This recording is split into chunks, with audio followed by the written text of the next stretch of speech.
Bonjour, bienvenue à notre cours de linguistique française pour cette unité 1. Qu'est-ce que la linguistique? Voyons le contenu détaillé de cette unité. Qu'est-ce que la linguistique? Il nous faut la définir. Nous vous proposerons donc une définition de la linguistique. Ensuite, nous étudierons les origines du concept de linguistique au XIXe siècle, à la fin du XIXe siècle. Puis nous verrons que linguistique et grammaire sont deux disciplines différentes. Et nous verrons comment. En commençant d'abord par voir quelle est l'origine du mot grammaire. Puis, plus précisément, quelles sont les différences entre la linguistique qui est prescriptive et la grammaire qui est normative. Enfin, vous aurez deux exemples de grammaire normative très célèbres.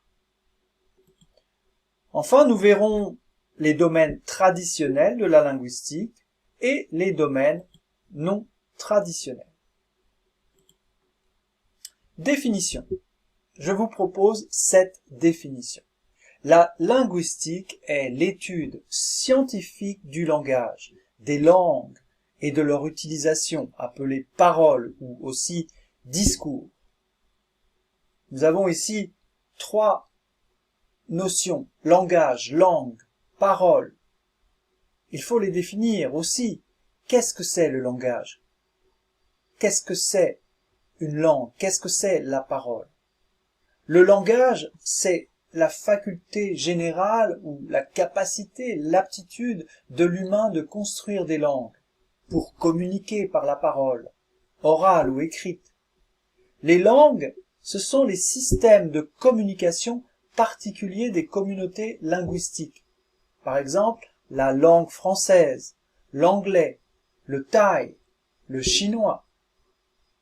Alors, vous voyez d'ores et déjà la différence entre le langage qui est une faculté générale, et les langues qui sont des systèmes particuliers.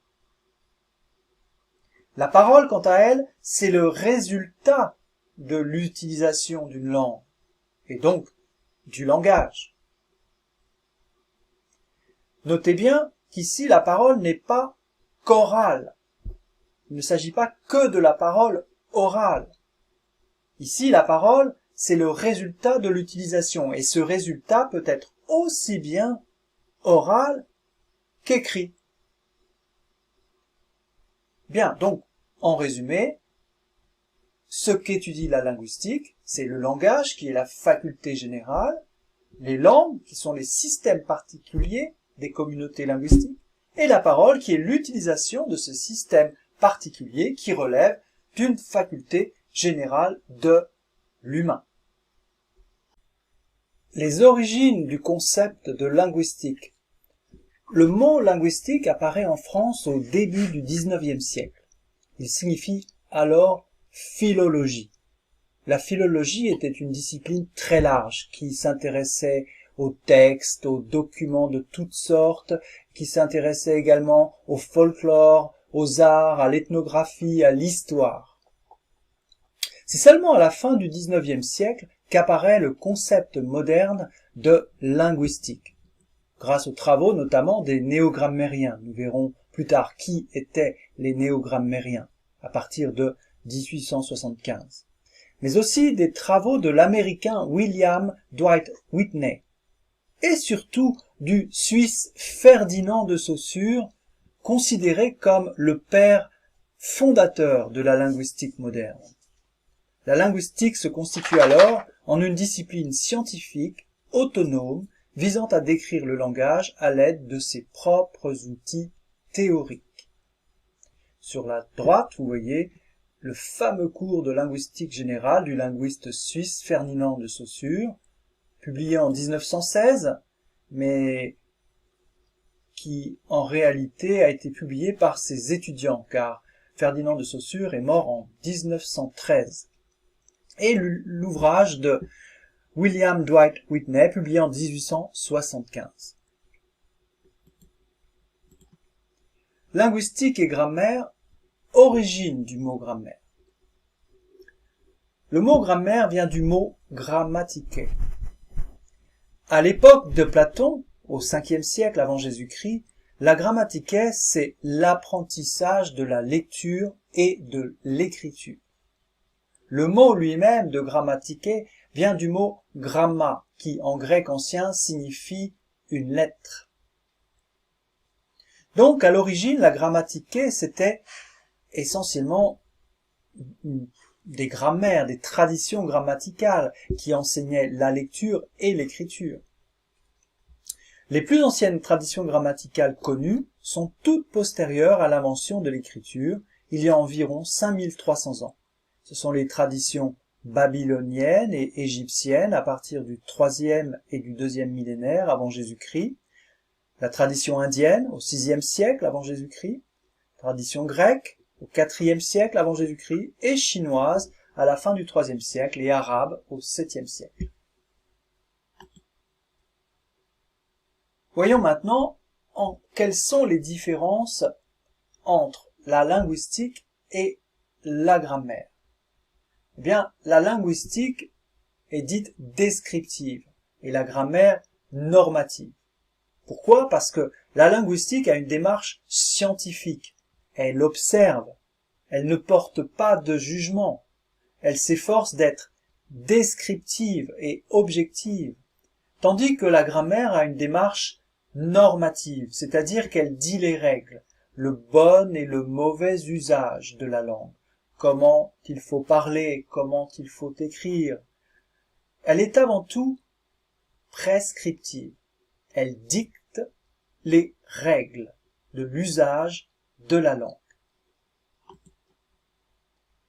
Ainsi, nous avons deux ouvrages de grammaire normative, très connus, très célèbres, celui de Claude Favre de Vaugelas, qui date de 1657, intitulé « Remarques sur la langue française, utile à ceux qui veulent bien parler et bien écrire ». Vous notez la démarche normative.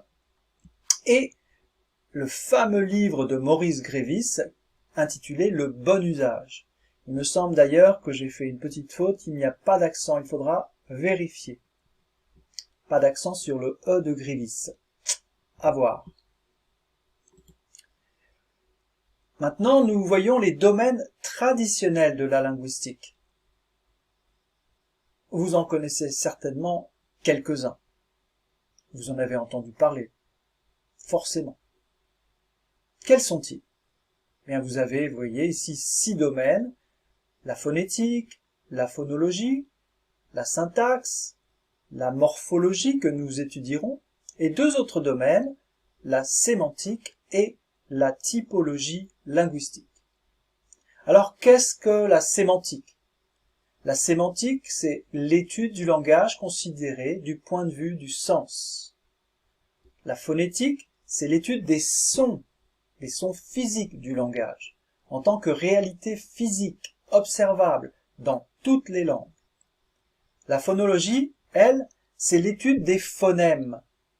Les phonèmes, c'est-à-dire des sons du point de vue de leur fonction dans un système de communication. La morphologie, c'est l'étude des formes des mots. La typologie linguistique, c'est la discipline visant à classer les langues en types structurels. Ah, encore une petite faute ici, discipline, D-I-S-C. Excusez-moi.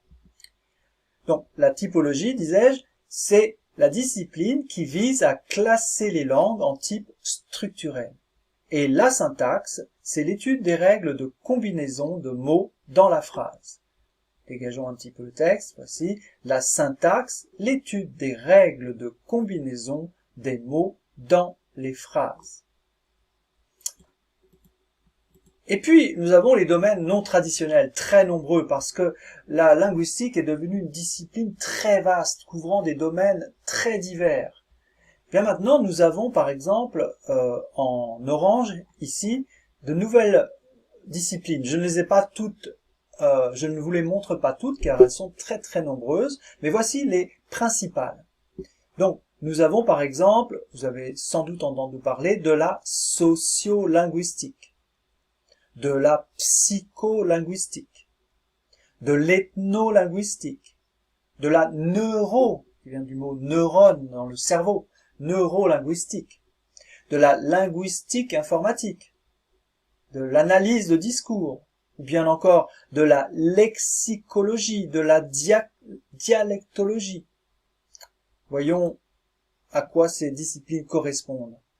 Bien, la neurolinguistique, comme on peut le deviner, c'est l'étude des fondements neuronaux de notre aptitude au langage. La sociolinguistique, c'est l'étude des relations entre les phénomènes linguistiques et sociaux. La psycholinguistique, c'est l'étude scientifique des comportements verbaux dans leurs aspects psychologiques. L'ethnolinguistique, c'est l'étude de la langue en tant qu'expression d'une culture en relation avec la situation de communication.